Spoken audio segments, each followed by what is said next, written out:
Welcome back to the final speaker of the day. And I don't know if Stan remembers, but I first met him at a conference held by the late Graham Birdsall in Birmingham, I think it was, back in 1993.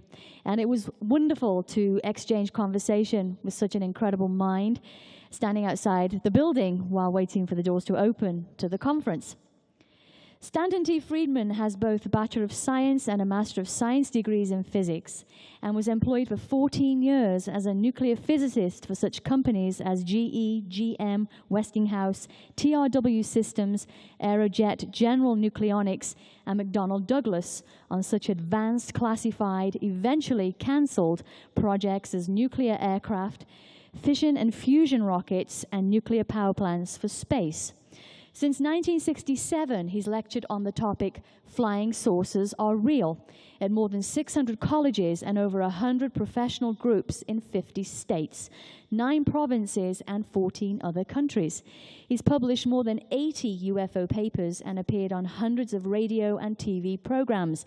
He's the original civilian investigator of the Roswell incident and co-authored Crash at Corona, the definitive study of the Roswell incident.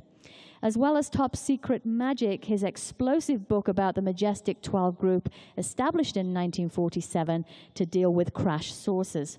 Stanton Friedman takes a clear-cut, ambiguous stand that some UFOs are alien spacecraft, that the subject of flying saucers represents a cosmic Watergate, that none of the anti-UFO arguments made by a variety of noisy negativists stand up to careful scrutiny, and that we're dealing with the biggest story of the past millennium. Visits to planet Earth by alien spacecraft and the successful cover-up by governments of the best data. Alien wreckage and bodies recovered in New Mexico for 58 years. And what a truly marvelous moment when Stan was presented with a Lifetime Achievement Award in Leeds, England, in September of 2002 by UFO Magazine of the UK. A documentary, Stanton T. Friedman is Real, was broadcast in Canada 2002. And we're delighted to introduce the very real Stanton Friedman to present to you the very real government UFO lies. Thank you. Do I need to use this thing? That mic?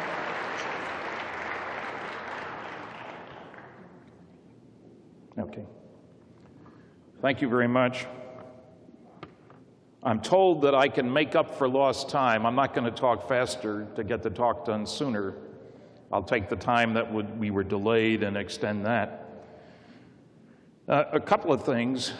One is that if you haven't already, you should buy the proceedings for the conference.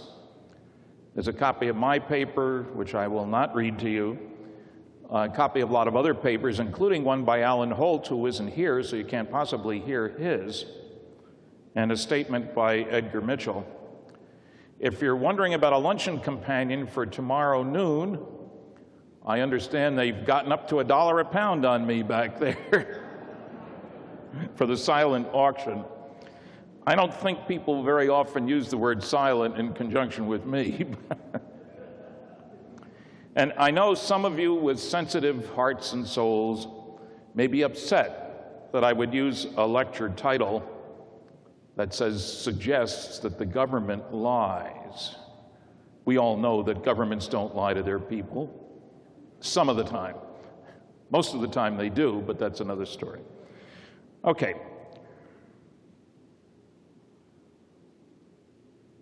Tonight I do want to, rather than just talking about the cosmic Watergate, focus on specific false statements made by various government agencies and individuals about UFOs. This is not a charismatic hand-waving, well, they lie all the time, you can't believe anything they say. No. I'll deal with specifics. You may be able to read my slides. I'm not sure if I can from here, but we'll give it a whirl. Let's turn the projector on. And in the first slide, I don't even know what we're going to see. Yes, I would have brought him along, but I couldn't get him a visa since I live in Canada, you understand. I guess you could call me an alien too, can't you? A guy had great fun taking a bunch of pictures like this, and I couldn't resist using it.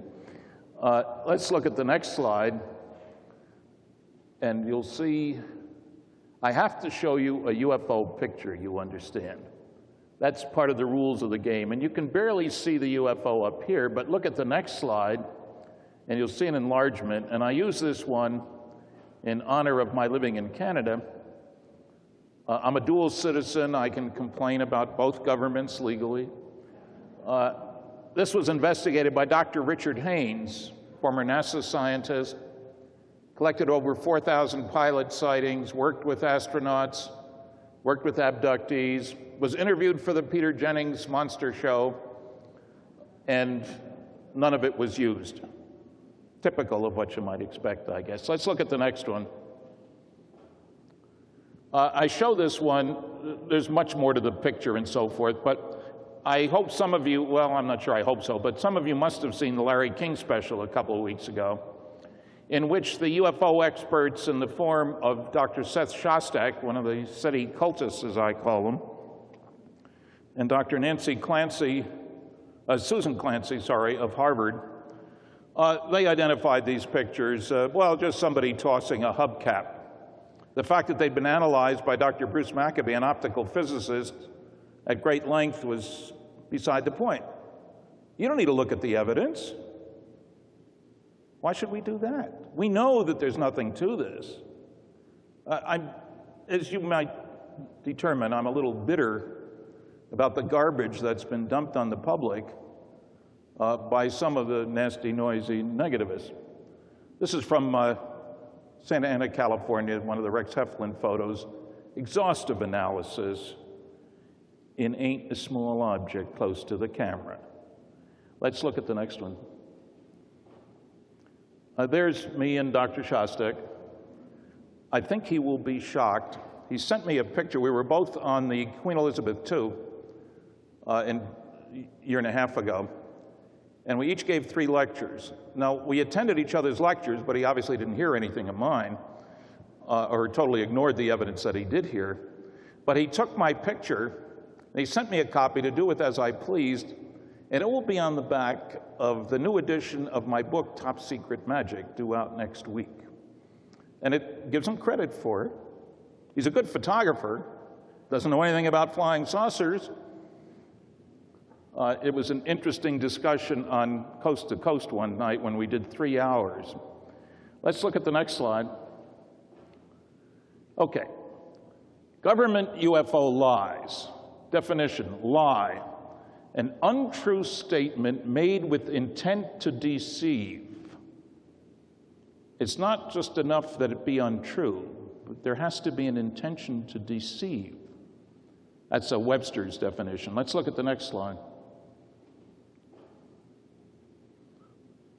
That looks awful dark. This is the cover of the largest study of flying saucers ever done for the United States Air Force, Project Blue Book, Special Report 14. 13 anti-UFO books don't even mention it, even though all the authors were aware of it. We have to review the 4 basic rules for UFO debunkers. And for those of you who want to debunk anything else, these work just as well for that too. First, what the public doesn't know, I'm not going to tell them. Second, don't bother me with the facts, my mind's made up. Third, if you can't attack the data, attack the people. And fourth, do your research by proclamation, as Dr. Shostak and Dr. Clancy did the other day on Larry King. Investigation is too much trouble. Let's look at the next slide. Here's what was said about this report by the Secretary of the Air Force, mind you. 1955, very wide distribution for the press release, none for the report. On the basis of this study, we believe that no objects, such as those properly described as flying saucers, have overflown the United States. I feel certain that even the unknown 3% could have been explained as conventional phenomena or illusions if more complete observational data had been obtained. There's the date on that. That's what he said. Two facts. Unknown 3%. Oh, you're not using that. I thought you were using two of them. Oh, dear. Getting old. Let's look at the next slide. This is a definition of unknown. This designation is the identification code was assigned to those reports of sightings wherein the description of the object and its maneuvers could not be fitted to the pattern of any known object or phenomenon. That seems reasonable to me. The kicker comes when we look at the next definition. In the next slide. Insufficient information. They had a separate category. This identification category was assigned to a report when, upon final consideration, there was some essential item of information missing. Now, here's the important thing. It is emphasized that this category was not used as a convenient way to dispose of what might be called poor unknowns. Now, let's look at the facts from the study in the next slide. This is the categorization. 3,200 sightings, pretty good number. For those of you who worry about such things, this is really psychological aberrations. A nice way of saying crackpot cases. Here are the unknowns. They were, of course, only 3%. Oops. They weren't 3 or 4 or 6 or 8 or 10. They were 21.5%. I call that a lie. Flat out, unambiguous lie. The unknowns were not 3% or even close. Equally important is that category we just mentioned, insufficient information. If there wasn't enough data available, it was not an unknown. And yet, over and over again, in the 50 years or so since this came out, we hear the only reason sightings couldn't be explained is that there wasn't enough data. It wasn't true then, it isn't true now. Let's see the facts and not the fiction. Now, on top of that, they did a quality evaluation of all those sightings. Let's look at the next slide. Of the excellent cases, only 35% were unknown. Only is an Air Force word. Whenever they mention unknowns, it's only. Now, what if I was talking about cures for cancer? We looked at 3,201 drugs, and I guess there aren't any cures for cancer. Now, leave that one up there, please. Please, we got to look at the rest of the data there. Only 35% of the best drugs worked. I guess there's no cure for cancer. And you'd say, hey, you're crazy, man. All it takes is one. But the better the quality of the sighting, moving up, the more likely to be an unknown. Exactly the opposite of what you'd expect, based on the Air Force statement, and precisely what you'd expect if the unknowns are really something different. So they lied to give us a totally false picture of what was going on. Now we can look at the next slide, please.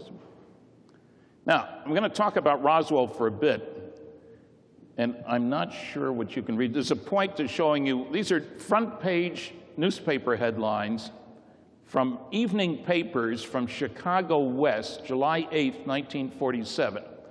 And buried someplace in this story, it says, found last week. Found last week. This is the Chicago Daily News. Next slide. Oh boy, that looks rather strange. Anyway, Roswell Army Airfield captures flying saucer on ranch in Roswell region. Don't know what happened to the slide. Are there two slides in there? Anyway, the same idea. Let's look at the next slide. We're moving across the country. Spokane Chronicle, Army declares flying disc found. And you'll find the word found last week in there too. Next slide. This is my favorite from Los Angeles. Well, it's pretty much, oh, interesting. Magic. M-A-J-I-C, of course. Army finds flying saucer. Now, already the fix is in. 4 hours after the press story went out, General believes it is radar weather gadget. Air Force says platter picked up on ranch. Platter now, you see. And the article has grown from a few column inches all the way down the front of the paper. This is the Lay Racing Results edition. So the lies started early. How do we know this is a lie? Well, in 1994, the Air Force admitted they lied. That's a little while to get over it. Then they told them another lie to get rid of that lie. So we have 4 stories. The first one is flying disc found. The word UFO is not in use. Then radar weather gadget. Then, whoops, mogul balloon. And the fourth one is about the bodies, and we'll see that in a minute. Now, the kicker here is that mogul balloon doesn't fit. The descriptions of the wreckage by the people who were on the site say it wasn't a mogul balloon. In addition, something the Air Force doesn't bother to tell you, they say it was a mogul balloon found in mid-June. Now, anybody who has ever looked at a calendar knows that 1 week prior to July 8th is not mid-June. And neoprene weather balloons turn to ashes in the sun in New Mexico in about a week. And you've seen these television programs where they have these beautiful teardrop-shaped, huge polyethylene balloons. None at all were used for mogul balloons at that time. Don't bother me with the facts. My mind's made up. It looks much better. Now, there's more to the lies. Let's look at the next slide. The author of the first of the big Air Force reports, the mogul balloon man, whose specialty, honest to goodness, was disinformation, Colonel Weaver, he talks about a document that was found years and years ago, back to the late 70s, a memo, an FBI memo. And I was going to say quotes from it, he sort of quotes from it. He said, the memo says, the object found resembles a high-altitude weather balloon with a radar reflector. He skipped the stuff inside of brackets and went on to say, disc and balloon being transported. What the rest of the line is but that telephonic conversation between their office and Wright Field had not borne out this belief. He leaves that out, so it turns the meaning 180 degrees. That's a lie. And even though the report's the size of a New York phone book, he doesn't include a copy of the FBI memo. Don't bother with the facts. My mind's made up. Let's look at the next one. The next slide, you'll see, you can't see. This is an actual copy of the FBI memo, and the words that I mentioned are right in there. But nobody reading his report would know that. Let's look at the next slide. Now, Colonel Weaver, in order to tabloidize the story, I don't know if there is such a word, but make it sound like it came from a tabloid. I made that up.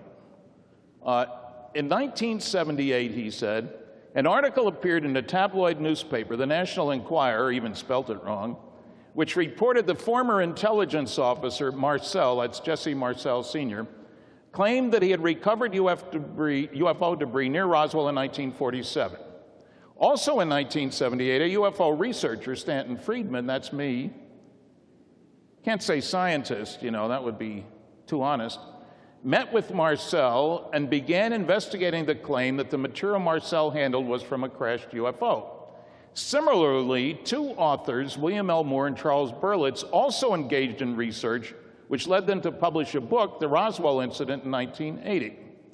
Now, what's wrong with this? That's a pretty straightforward account. The Enquirer article, after all, where could they find out about it unless Marcel had come running to them?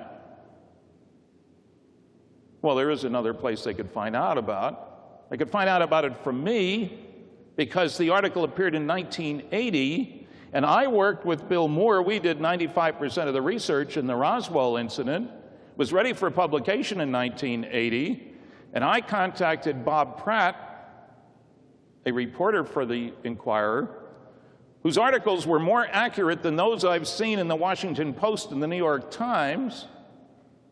And I gave him the contact information for Jesse Marcel because I trusted him, and his article was straightforward and good. And I don't get my leads from the Inquirer. I gave them the lead. So in one short paragraph, we've tabloidized the story. Other people have picked up on that, the noisy negativists. Everybody knows the Inquirer pays for their stories, one guy said, a professor with a PhD from Brandeis. More balderdash. But I can't call him government, so you won't blame him for that. Let's look at the next slide. Now, here is the story the next day.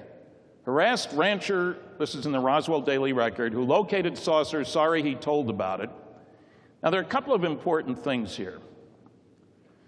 One, the last line is the rancher saying, one thing I'm sure of is it was not a weather balloon. Now, Colonel Weaver quotes from this article at length, but he leaves that part out. And he also leaves out the fact that they say it covered an area 200 yards in diameter. What difference does that make? Well, in his big fat report, he has another colonel, Sheridan W. Cavett, intelligence officer who went out with Jesse Marcel, saying that all of a sudden, after 20 years of not telling the truth, he has an epiphany and tells Weaver, oh yeah, I remember, that was just a weather balloon, immediately recognized it as such, covered an area about 20 feet square, easily fit in one vehicle. From 200 yards in diameter to 20 feet square. That's one heck of a shrinkage.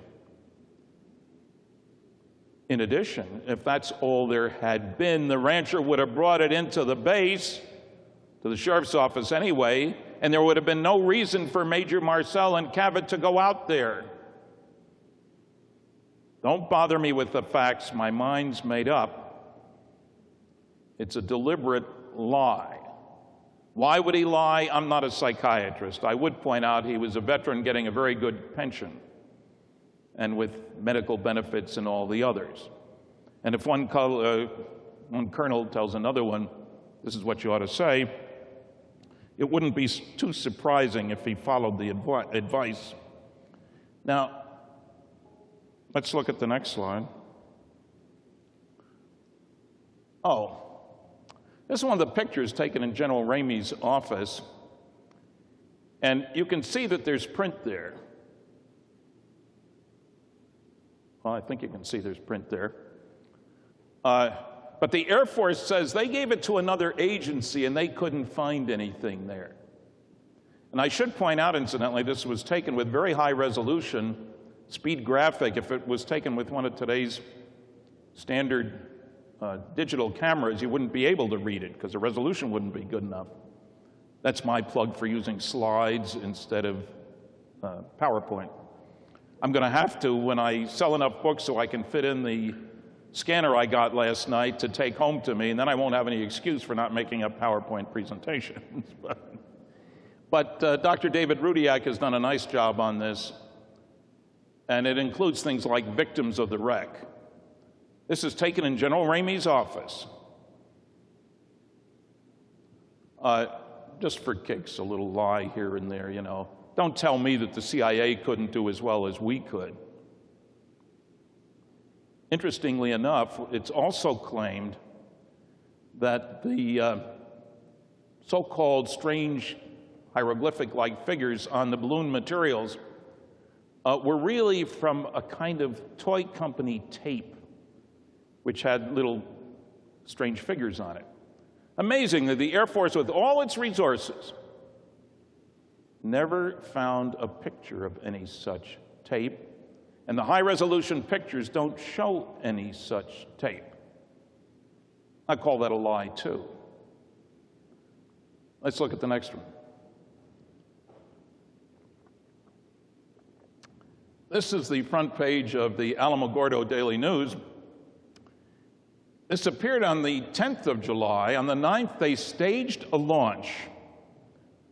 Fantasy of flying disc is explained here. They stage it for the newsmen. This goes all the way down the bottom of the page. Newsmen watch Army radar crew launch disc in quotes. All three pictures deal with it. Another total lie. The wreckage characteristics do not fit. Balsa wood was used for these things because it was very light, and the lifting capacity of balloons is very limited. The paperback foil that was used for the radar reflector, easily torn by a 3-year-old. But the witnesses said you could fold it and fold it and fold it, and it would unfold on its own, and you couldn't tear it. And the little I-beams had the weight of balsa wood, but you couldn't break them, burn them, cut them. Not balsa wood. Next one. There's the first volume. It starts with a lie on the cover. That's the hat that the rancher, Mac Brazel, wore, but he never said he saw anything in the sky.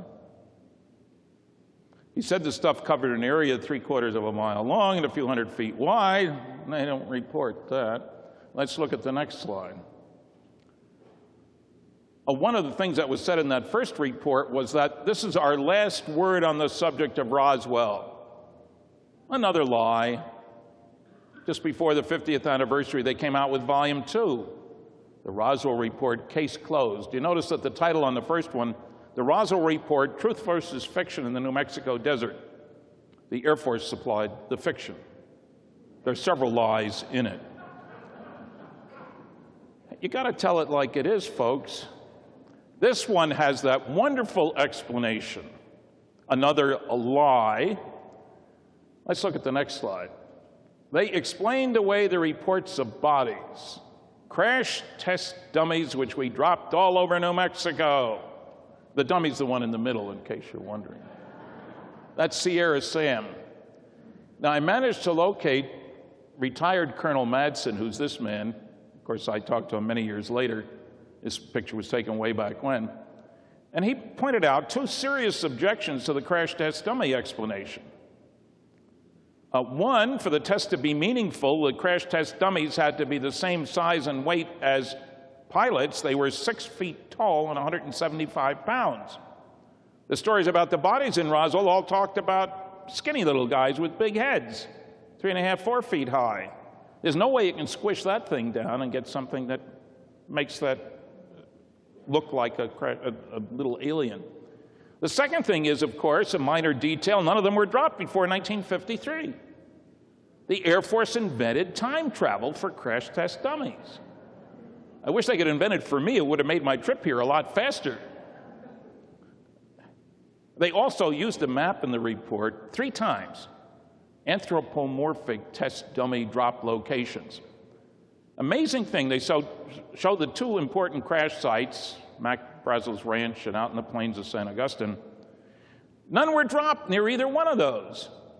It's like the guys doing the dropping were told, hey guys, don't drop anywhere, their saucers crashed. Now let's look at the next slide. They told another lie in that report. There's Colonel Joseph Kittinger. He's in the Pilots Hall of Fame, and he was crazy enough to jump from a balloon at over 100,000 feet. Great pilot, no question about that.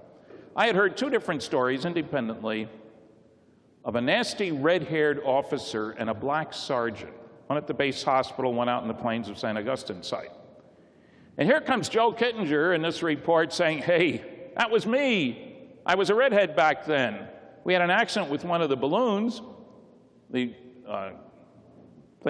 gondola, if you will, crashed and somebody injured their head, and it was close to the base hospital in Roswell, so we went there. One thing wrong with the story. It happened in 1959.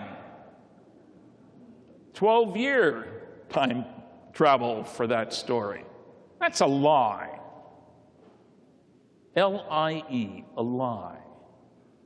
Our own government. We pay their salaries. You'd never know it from the way they act toward us, but let's look at the next slide. Now, in a standard response, and pretty much saying the same thing since 1968-9 when Blue Book was closed, in a letter to Senator Patty Murray from Washington State, one of her constituents asked her to find out about Roswell. So she wrote a letter to the Air Force, and their Air Force congressional liaison sent back the standard letter, Colonel Schubert this time. It's in my book, Top Secret Magic. The letter takes up a page. My pointing out all the deficiency in it takes up 5 pages, but he makes 3 major points. No UFO reported, investigated, and evaluated by the Air Force has ever given any indication of threat to our national security. Now, what does that mean? What if one of those 3 functions, reporting, investigating, and evaluation, leave it up there, please. We don't want to get rid of the idea here, was performed by somebody else? You know, the National Security Agency, the Central Intelligence Agency, the Defense Intelligence Agency, Office of Naval Intelligence, the NRO, National Reconnaissance Office. There's a whole bunch of these guys. If any one of those functions was done by one of those, then this would still be a true and totally meaningless statement. In the second place, it's the wrong question to ask. The penguins in Antarctica are not a threat to the security of the United States. They're certainly real. But even the basic assumption is wrong. How do I know? Well, let's see what the Air Force itself has pointed out at times in the past. Let's look at the next slide. In 1952, the biggest year on record for Project Blue Book, you will find several articles, jets told to shoot down flying discs. That's July 29th, my birthday, 1952. They are told if the saucer doesn't want to land when you tell it to, shoot it down. Can you picture that? I mean, the cartoonist would have a field day with that. The pilot waving at the saucer, hey, go on down there. And the saucer thumbing his nose in return. Don't take these off quite so quickly, please. Let's look at the next one. The next slide.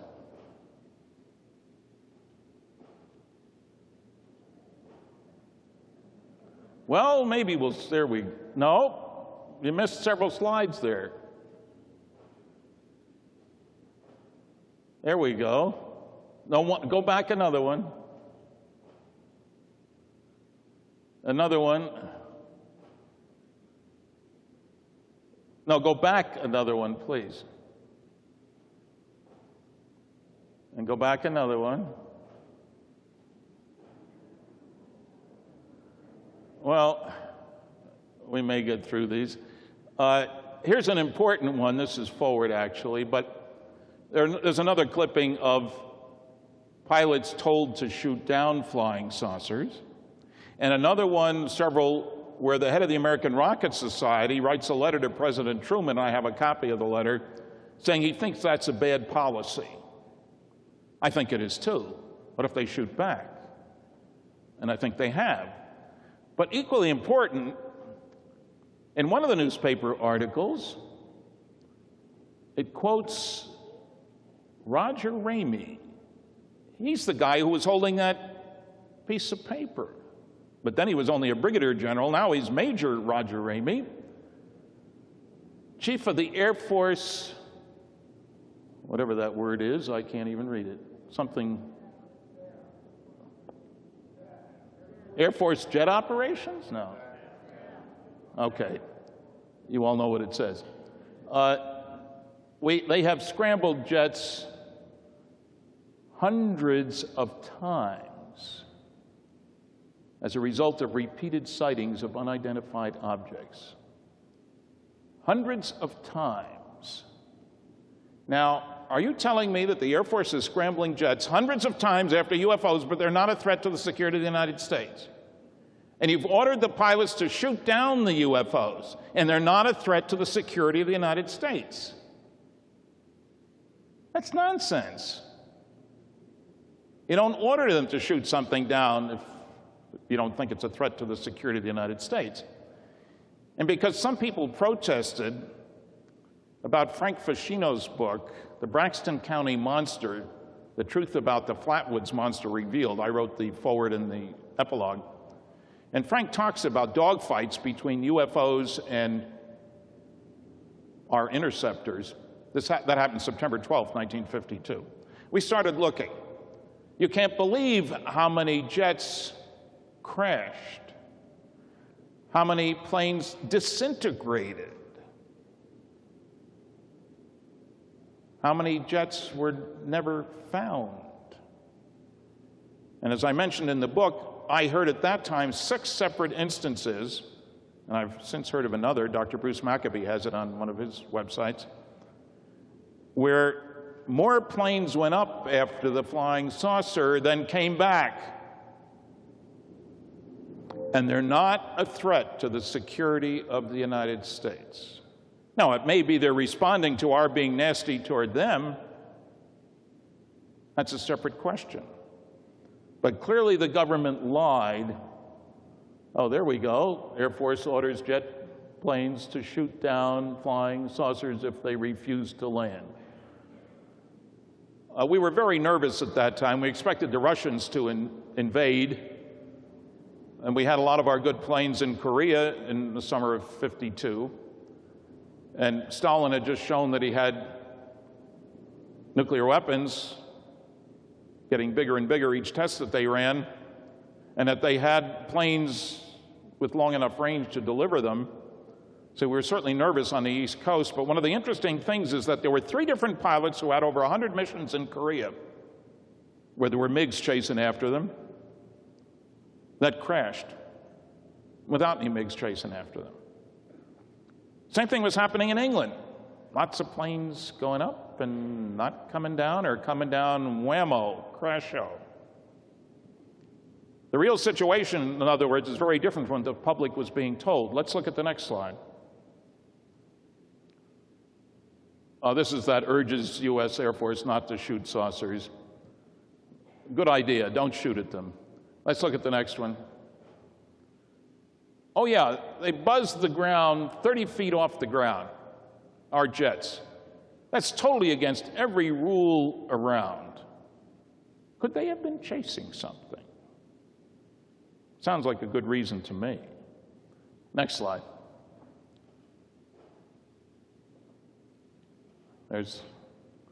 Okay, here's his third reason.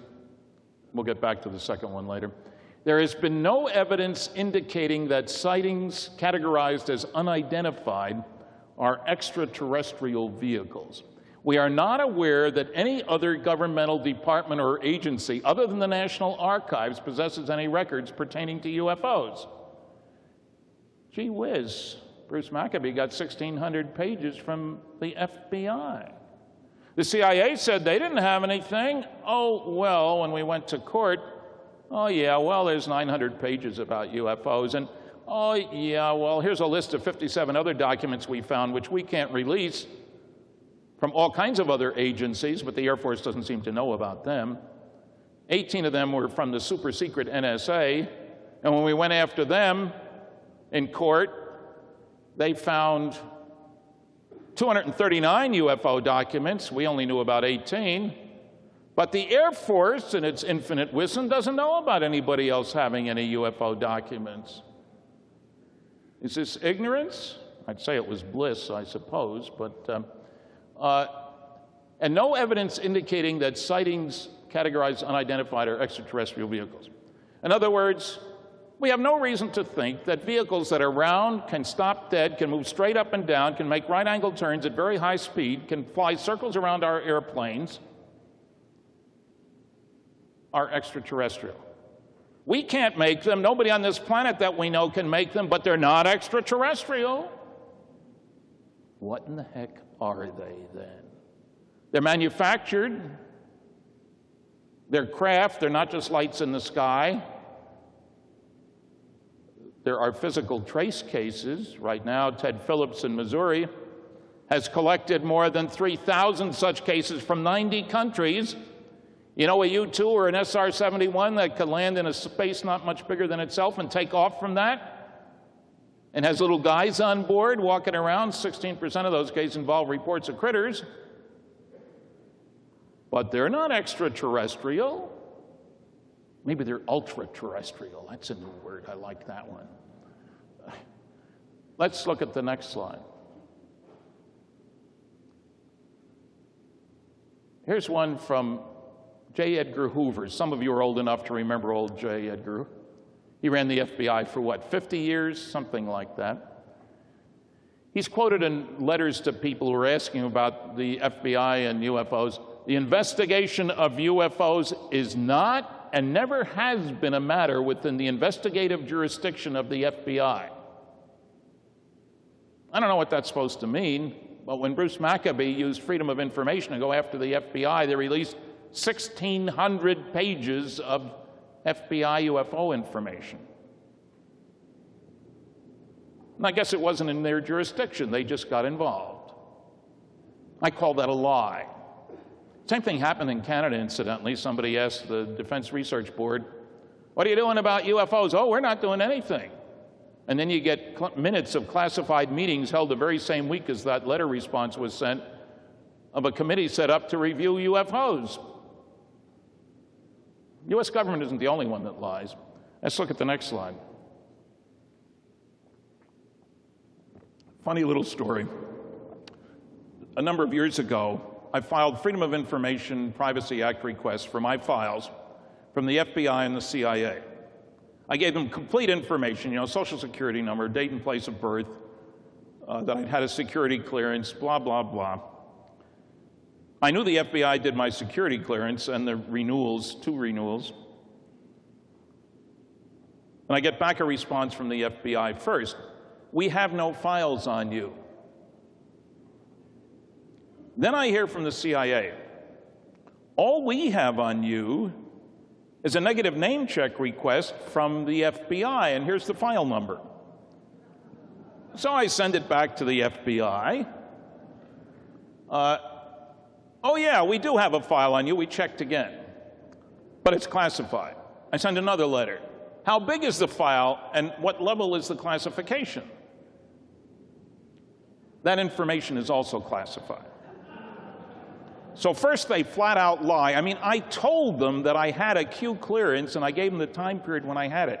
How many Stanton Terry Friedmans are there around with my birthday and born in Elizabeth, New Jersey, and with my social security number? I mean, how can you get confused about that? Thank goodness for the CIA. These guys don't like each other is the conclusion I've come to, you know. But the CIA also lies. Let's look at the next slide. Now, the CIA, when we went after them, they claimed that they were not involved until the Robertson panel in 1953, and that's all there was. So we go to court. That's when they turn up these 900 pages. Nothing above secret. There should have been top secret materials there. But if they can get away with it, they lie. Now, to follow up on the story a little bit, when the NSA did their court-ordered search, because of the CIA finding 18 NSA documents, which the CIA by law could not release, we went after the NSA, do a court search. The court ordered them to do a search. We knew about 18. They found 239 UFO documents. But 79 are from other agencies, believe it or not, 23 of them from the CIA, which hadn't found them when it did its court-ordered search. You subtract the 79, that leaves 160. We said, fine, we'll take them. We can't. Sources and methods, sources and methods. It's against the law. We cannot release sources and methods information. S&M, that has a different meaning, doesn't it? Going after the government is an S&M kind of thing, I guess. Okay, they said they can't release them. We go to court. They put out a top secret affidavit to the judge justifying not releasing their 160 UFO documents. The judge in the federal court case agrees with them. Our lawyer doesn't get to see the documents. He doesn't get to see any of the documents, but he sees a 21-page, legal-size Classified affidavit, top secret Umbra, we found out later.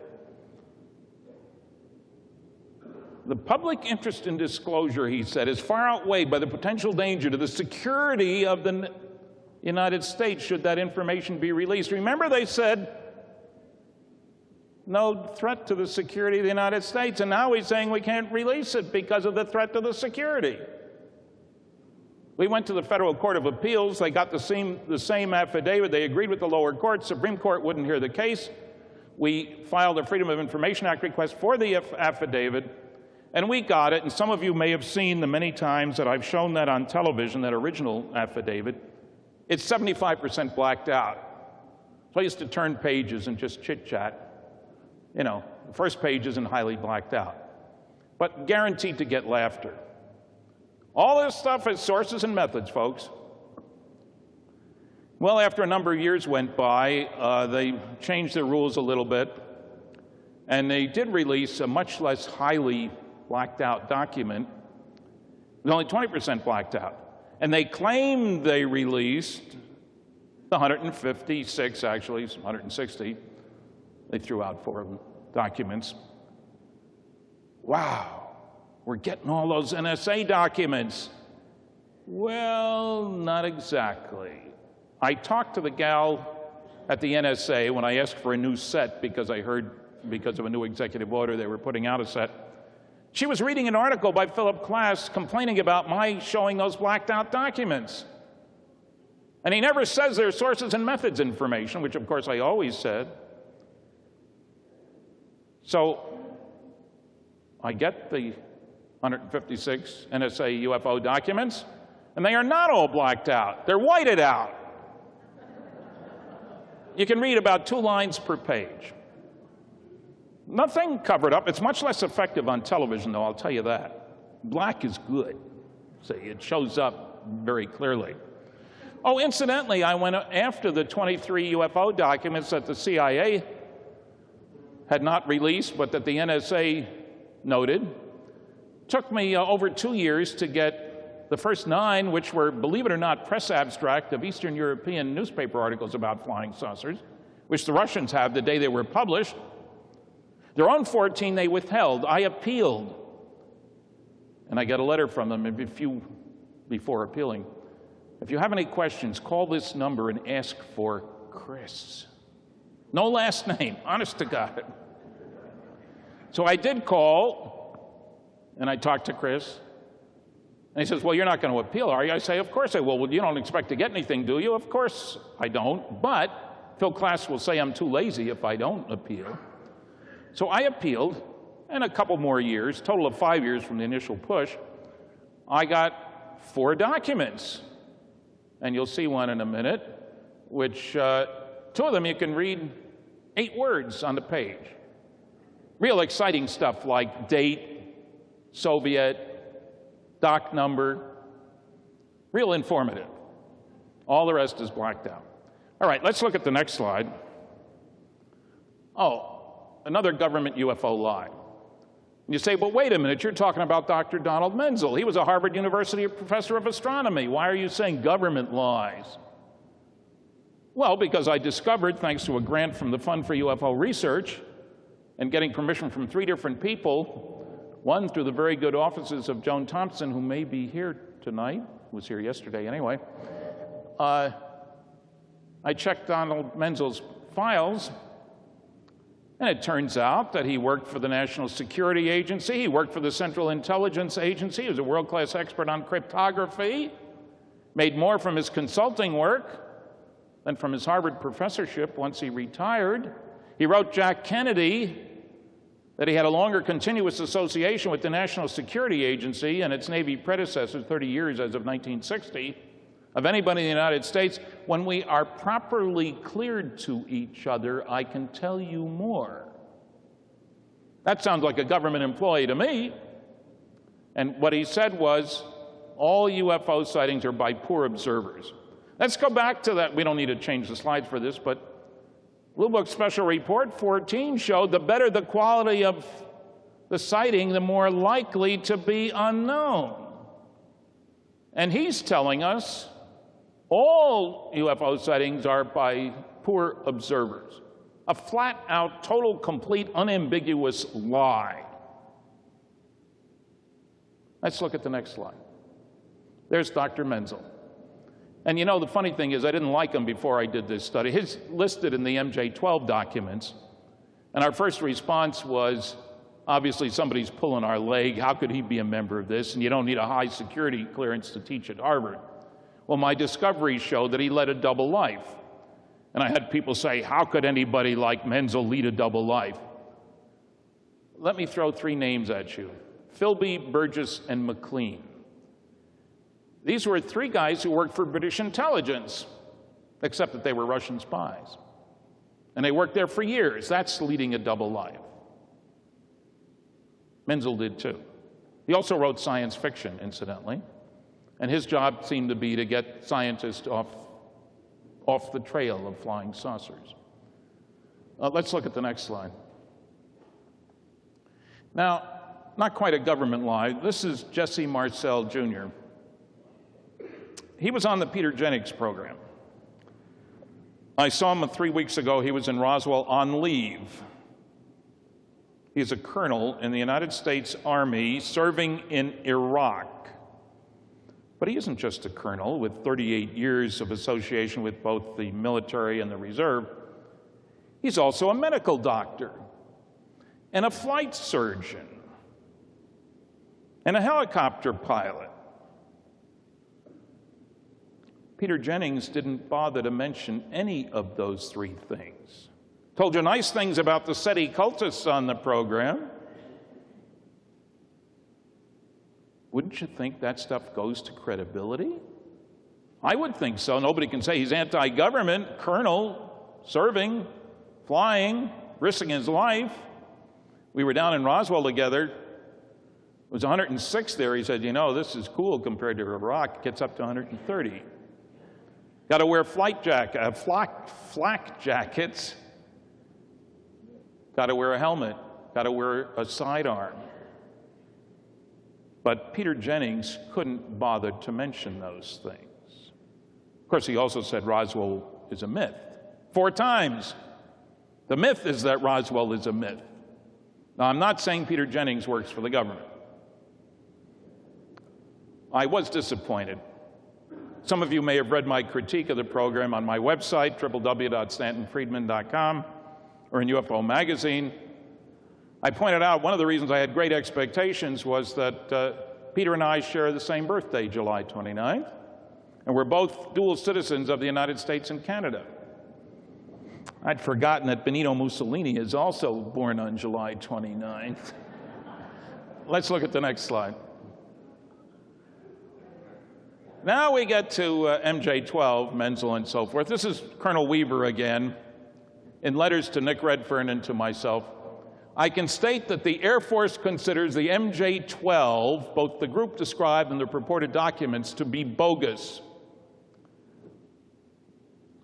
He said that to Nick Redfern. Nick sent me a copy. I filed an appeal. I filed a Freedom of Information Act request, as did Nick, for all documents, letters, memos, et cetera, leading to that conclusion. We have nothing in response to your request. I filed an appeal. We still have nothing in response to your request. So here we have a colonel in the United States Air Force writing a man in England on official stationery, expressing a conclusion without providing any basis for it whatsoever. Not only did he do that, but he sent a set of the documents with the handwritten bogus on each page. And if you go to the FBI website, they used what Colonel Weaver wrote. He may consider it to be bogus, but I think that declaration is bogus because, as I point out in my book, new edition coming out next week now, there are no good arguments to be made against the genuineness of the original documents. The new edition has a whole chapter devoted to dealing with the myriad of attacks and debunking them. Let's look at the next slide. One of the documents, and there's a reason for showing it, I know it's hard to read. This is the Cutler-Twining memo. A brief memo from Robert Cutler, Ike's National Security Advisor, to General Twining, Air Force Chief of Staff at the time, saying that a briefing on MJ-12, National Security Council, NSC, MJ-12 Special Studies Project, is the only original document we have of the original ones. It's not on film. And one of the things is that the security marking is top secret restricted. Now, the federal government plus the Eisenhower Library both said that top secret restricted was not in use until the Nixon administration, 1969. We're talking about something dated 1954. Obviously, the documents are fraud. Now, why a forger would use an unusual, very high top secret, very low restricted combination, nobody knows. But it's not even a true statement that it wasn't in use. How do I know that? Because the General Accounting Office, which was looking for stuff about Roswell for Congressman Stephen Schiff, went all over looking through everybody's file. The CIA, when they went there, wanted to give them only what was released under Freedom of Information. These guys had clearances for everything. They prevailed. And they describe on page 80 of a big fat report about all the things they did looking and not finding much. We went to the certain facility, looked at stuff up through top secret from 51 to 56, something like that. And we didn't find anything about Roswell. However, we noted several instances of the use of top secret restricted, even though we had been told, Majestic 12 in parentheses, that it was not in use at that time.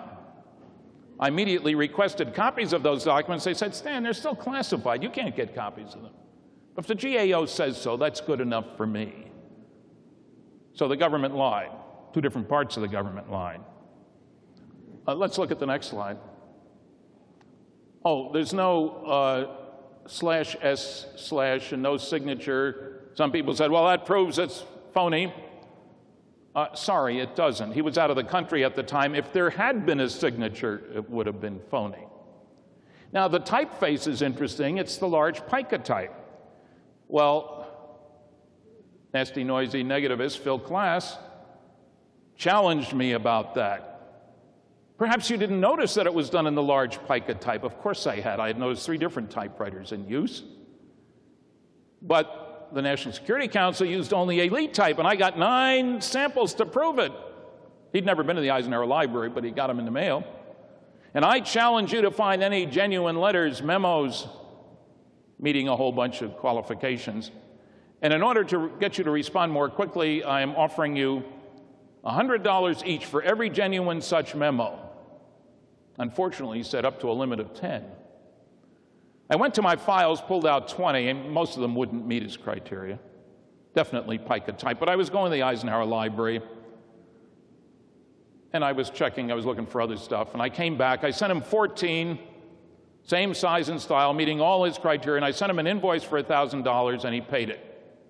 He told everybody about challenging me and nobody about paying me. And he got very angry when I included a copy of his check in my final report on Operation Majestic 12. Threatened to sue me. His father had been an attorney, so it was nice lawyerly sounding stuff. And so I told him, Phil, you sent me the check. I Xeroxed it. I cashed it. It was good. I can do whatever I darn please with the Xerox copy. And so it's in the report. But now people say, hey, wait a minute, you're talking about class. You thought you said government lies. There was a big investigation in the 70s by the Church Panel about the intelligence agencies and their co-opting of journalists. Phil was a perfect one. He wasn't married.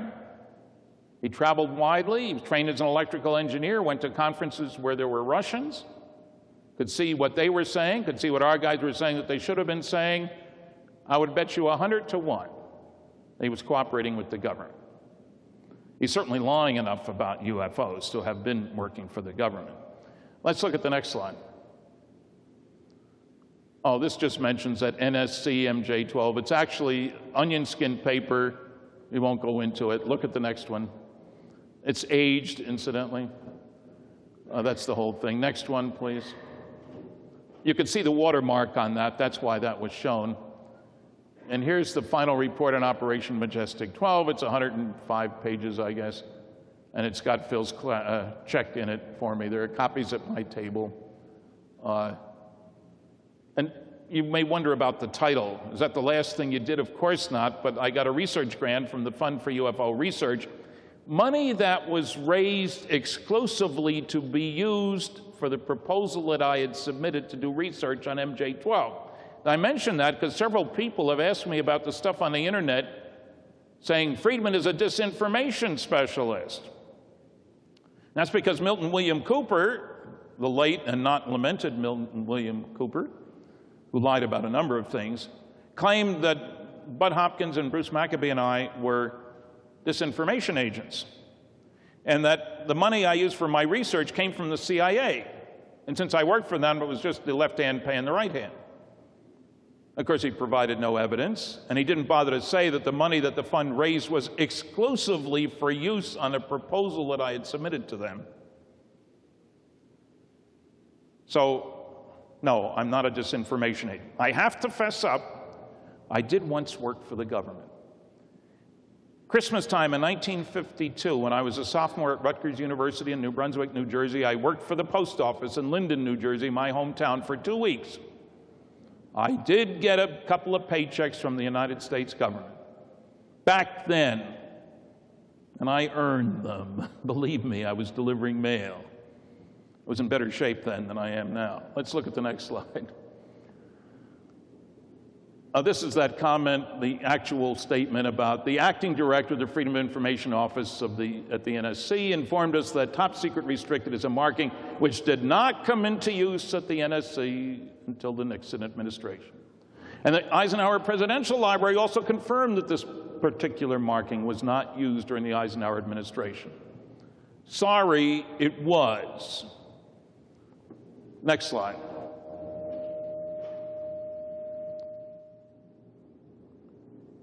This is that statement that I was quoting to you. In several instances, we noted the classification top secret restricted used on several documents. This is mentioned because in the past reference to this classification, Majestic 12, we were told that it was not used during this period. That's from the GAO. Good enough for me. Let's look at the next slide. Oh, yeah, that's one of those exciting NSA documents. And the reason you can't read anything here is there was a little note that says whiteout was used. Terribly exciting stuff.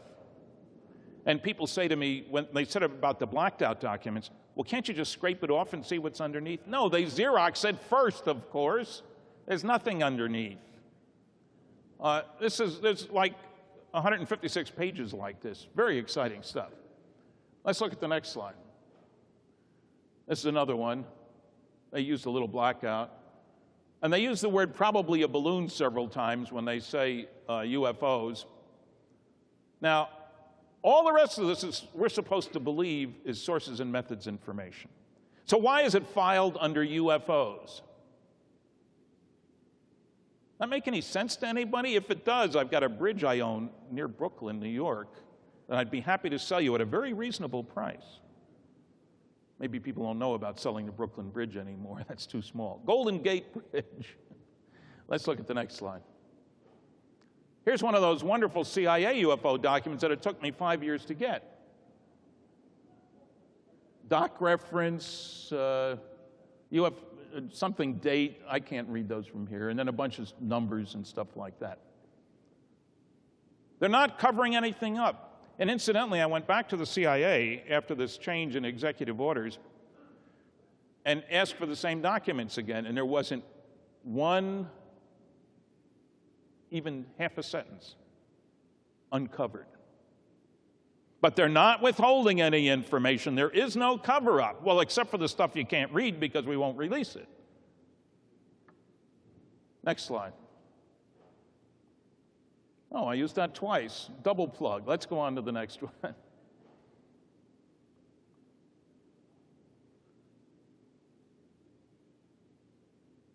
Oh yes, technology. There has been no evidence submitted. This is from Air Force Colonel Schubert to the senator from, and I've got 30 other letters. It was a standard response to a whole bunch of members of Congress. And they got away with it. There's been no evidence submitted to or discovered by the Air Force.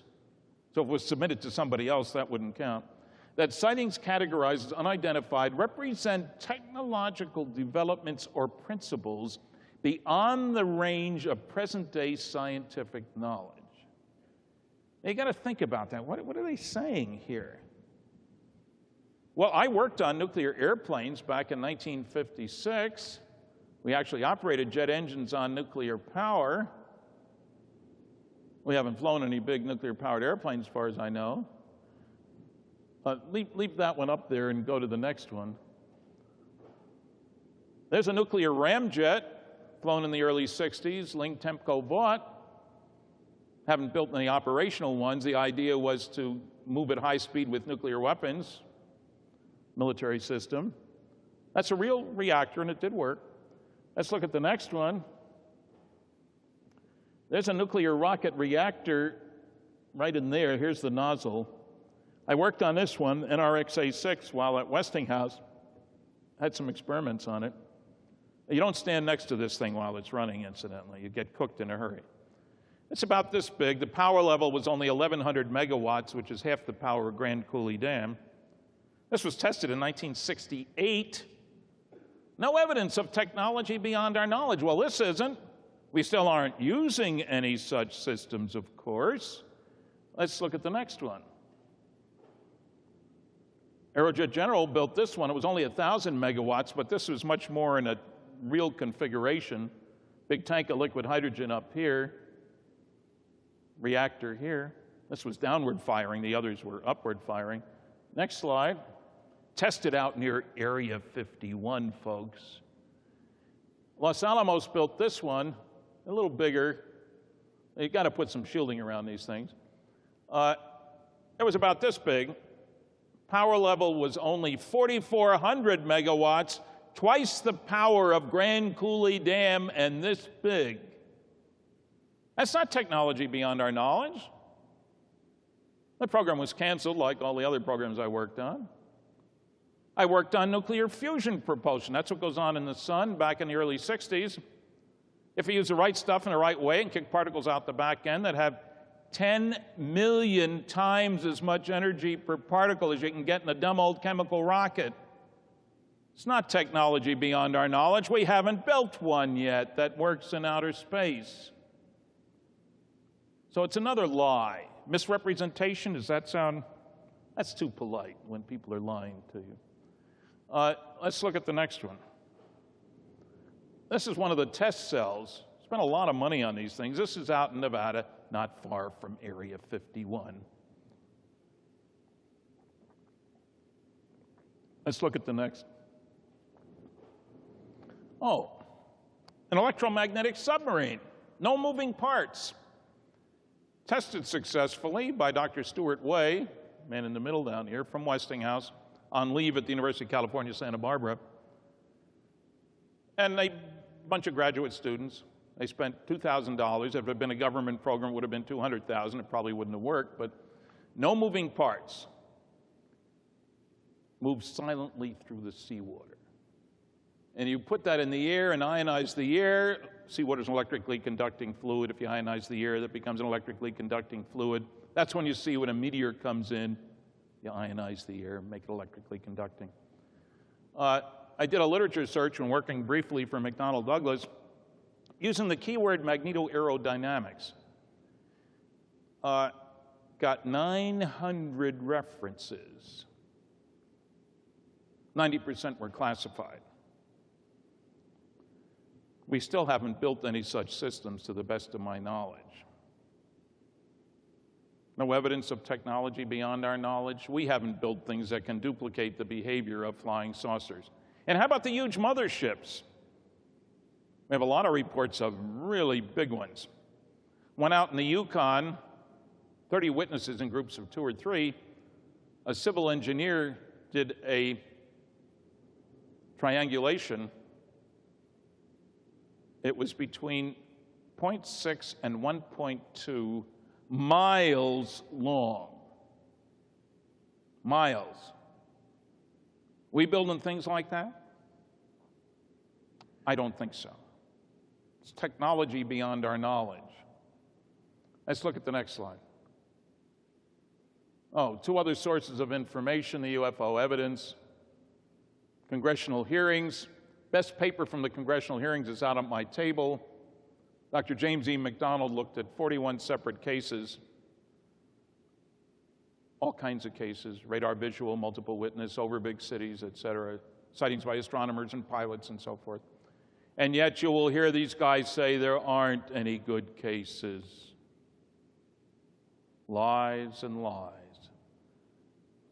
The UFO evidence information on 4,500 cases investigated by the mostly professional members of NICAP, the old organization. 700 and some could not be identified. Next one. Oh, the Condon report. $539,000 of our money went into this. The National Academy of Sciences gave its stamp of approval to this. Condon was a member of the National Academy. That is a government-supported agency. They didn't check on one investigation. The American Institute of Aeronautics and Astronautics did check on a lot of them. They found that 30% of the 117 cases studied in detail could not be identified. There's several papers pointing out what was wrong with both what the National Academy of Sciences said and what Condon said.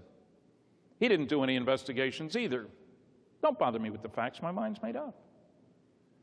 Let's look at the next one. There's no physical evidence, people from the government say. Seth Shostak says that too. This is from one of Ted Phillips' more than 3,000 physical trace cases out in Delphos, Kansas. I was here. There was a ring 9 feet in diameter, 14 inches down, dried out, definitely different from surrounding soil. Let's look at the next slide and we'll look at some of the characteristics. The ring soil won't support plant growth.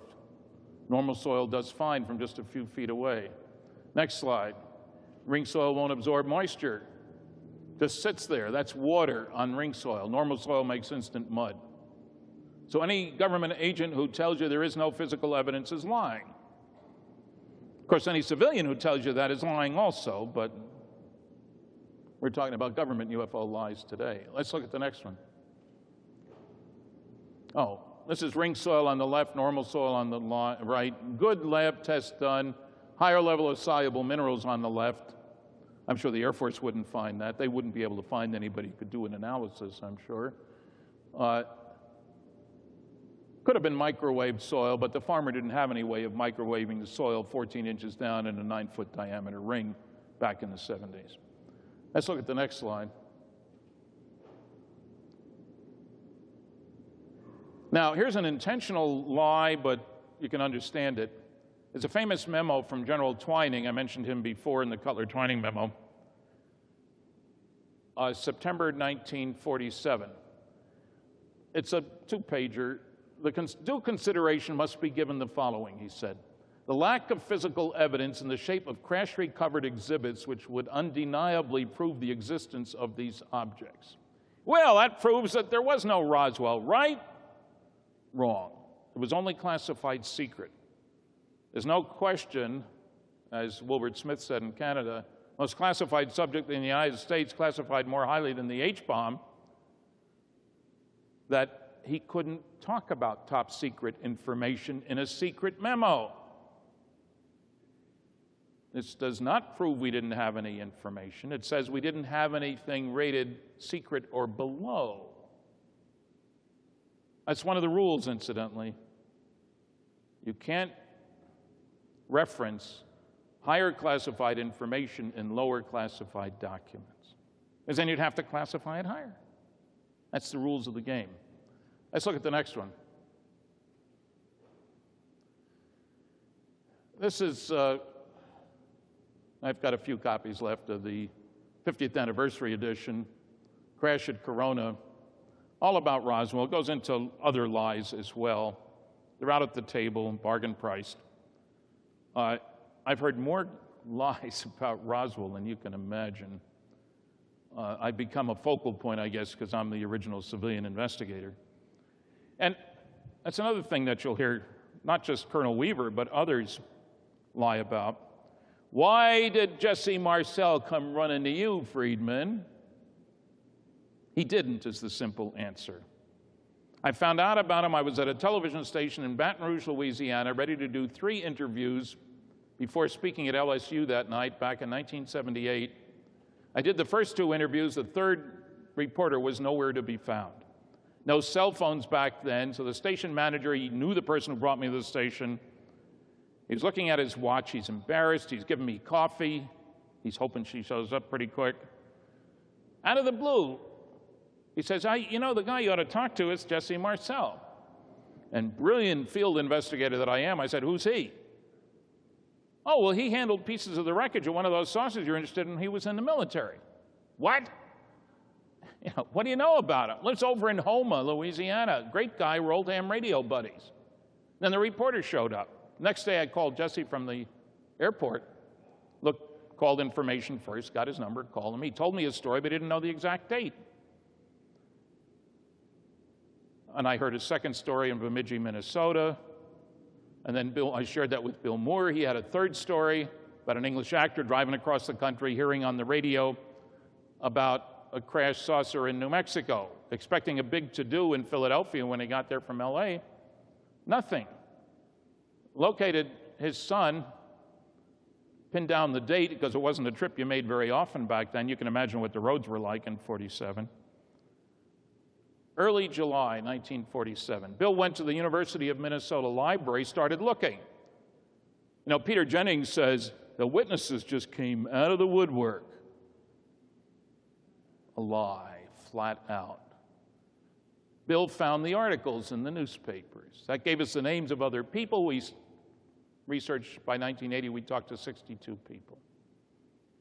Did any of these people come running to us? No. And this is before the internet. We had to go looking, and looking hard. They didn't come running to us. They didn't come out of the woodwork. And when I talked to that television station manager years later, what did Jesse tell you when you spoke to him about this? Well, it turns out he didn't tell him anything. The station manager, Don Allen, had seen the article in the Times-Picayune out of New Orleans. And back then, when you had a military man's name in an article, they usually talked about what town he was from. So when Jesse moved back to Houma, 48, 49, and they ham radioed back and forth, he asked him, and Jesse told him, I can't tell you anything about that. So these witnesses crawling out of the woodwork or running to Friedman, total nonsense, lies. Next slide. I think that's the last one, isn't it? It's the last one. Well, our time's just about right. Let me sum all this up. We live in a world in which apparently government agencies feel it is perfectly okay to lie.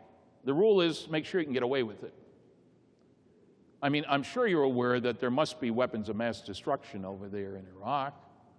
There must be a link between Saddam Hussein and 9/11. Mustn't there? And flying saucers is nothing to them, right? Now, let me deal with one little part of that. Some people tell me governments can't keep secrets, especially not one like this, and not for this long. Director of Central Intelligence, in 1996, because of a lawsuit, admitted that his black budget for that year was $26.6 billion. That's not 12 professors and 24 grad students. Are there any secrets that have been kept for a long time? Well, yes, as a matter of fact. The English had broken the German codes. They had 12,000 people at Bletchley Park intercepting, decoding, and translating the German military communications. Not one word in public for 25 years. Office of Naval Intelligence, or the Naval Research Lab, launched the first electronic intelligence satellite, the Corona satellite. The first public announcement was 1995 in a booklet in which they were bragging about all their contributions to national defense over the previous 75 years. Oh, the Corona was first launched successfully in 1960. First public word, 1995. It got more electronic intelligence information about the Soviet Union than all the U-2 flights which preceded it. There had to be hundreds, if not thousands, of people involved in that program. And there were 12 failures. The 13th one worked, interestingly enough. But governments can't keep secrets. The Manhattan Project to develop the atomic bomb spent roughly $20 billion. 60,000 people at one time, most of whom didn't know what was going on. They were following orders, doing what they were supposed to do, turn the dial this way if the needle goes this way, kind of thing. Can't keep secrets. The stealth fighter was developed, 57 of them built over a period of 10 years, several $billion spent, not one word in public during that period of time. Of course governments can keep secrets, and you don't do it by telling everybody. The basic rule is need to know. Example of that, I had a Q clearance to look at radiation shielding information up through secret restricted data when I was working on nuclear airplanes. You know what? I couldn't get any of the Navy radiation shielding work. Same level of security, but Admiral Rickover wouldn't give me a need to know. Couldn't get access. Secrets are being kept all the time. I'm not saying that's all bad. But let's be realistic. We're going to have to push awful hard to get the press and the scientific community to do its job. To get rid of the nonsense put out by these SETI cultists. You all know what SETI stands for, a silly effort to investigate. It's time for a new leaf to be turned over. A little more honesty. Do I want all the technical data put out on the table? No, I do not. Why put it out where Osama bin Laden can get at it? Remember, the key rule for security is you cannot tell your friends without telling your enemies. They read the papers too. They listen to radio. They listen to television. So, yes, the government is lying. There are more details in my paper, which is in the proceedings, which are available outside. Thank you very much for listening. I'm looking forward to having lunch with somebody tomorrow. I don't know who. I'm being served for lunch? No, that doesn't sound right. I think I'm worth more than $1 a pound already. MUFON could use all the help it can get, so please bid high, not low. Thank you very much.